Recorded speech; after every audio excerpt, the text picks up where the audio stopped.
안녕하세요. 보상가 배상TV 교통사고 전문 장슬기 변호사입니다. 오늘은 교통사고 중상해로 인정받아서 형사합의금으로 2억을 받은 실제 사례를 통해서 중상해에 대해서 알아보겠습니다. 먼저 중상해라는 개념을 알아야 되는데요. 가해자가 중앙선 침범이나 신호위반과 같은 시비대 중과실이 아니더라도 피해자가 중상해를 입으면 형법 제268조와 교통사고처리특례법 제3조 1항에 따라서 형사처벌을 받게 됩니다. 이때 가해자는 형사처벌을 피하기 위해서 피해자와의 합의가 필수적이겠죠. 그런데 요즘은 운전자 보험에서 피해자 중상해로 기소가 되면 형사합의금이 2억까지 지원이 되기도 하거든요. 그렇다면 피해자 입장에서는 어떻게든 중상해로 인정받는 것이 훨씬 유리한 상황이 되는 거죠. 그럼 여기서 어느 정도 다쳐야 중상해로 인정될까요? 중상해는 기본적으로 의사가 작성하는 소견서를 바탕으로 판단하는데, 소견서에는 보통 이런 내용이 들어갑니다. 첫 번째, 상해 부위, 그리고 두 번째, 예상 치료 기간, 그리고 세 번째, 생명의 위험 여부, 네 번째, 불구나 불치, 난치의 질병 여부. 근데 여기서 문제가 생깁니다. 의사마다 성향이 다 달라서 어떤 의사는 피해자가 엄청 심하게 다쳐도 중상해 소견서를 안 써주는 경우가 있고, 또 어떤 의사는 그냥 다리 골절 이렇게 몇 군데 됐어도 중상해 소견서를 써주는 의사가 있어요. 조금 전에 말씀드렸다시피 요즘 운전자 보험은 중상해 지급 한도가 사망 한도와 같은 경우가 많아요. 예를 들어 사망 시 2억까지 지원되는 보험이 있다면 중상해도 2억까지 지원되는 거죠. 그러다 보니 골절됐는데 중상해로 인정받으면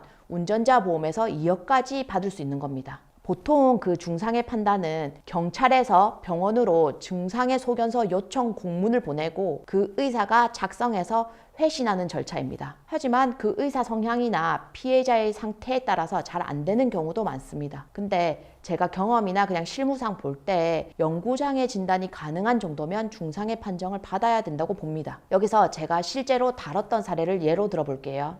교통사고 사건 의뢰를 받았는데 피해자가 진짜 많이 다쳤는데 중상해 인정을 못 받은 겁니다. 그래서 저희 사무실에서 다시 영구장애 진단서랑 중상해에 대한 의무 기록들을 보완해가지고 검찰이랑 법원에 제출하면서 이의 제기를 했고, 결국 공소장 변경을 하면서 중상해 인정을 받아서 형사합의금 2억을 받은 사례가 있습니다. 결국 이런 중상해 형사사건도 누가 사건을 맡아 진행하느냐에 따라서 이렇게 예상치 못한 형사합의금을 추가로 받을 수도 있다는 거죠. 이게 바로 저희 보상과 배상의 노하우입니다. 만약 많이 다쳤는데도 중상해 인정을 못 받았거나 또는 그럴 가능성이 있다고 생각되시면 언제든 보상과 배상으로 문의 주시면 자세한 상담 도와드리겠습니다. 오늘 영상은 여기까지고요. 내일 또 새로운 주제로 찾아뵙겠습니다. 끝까지 봐주셔서 감사드립니다.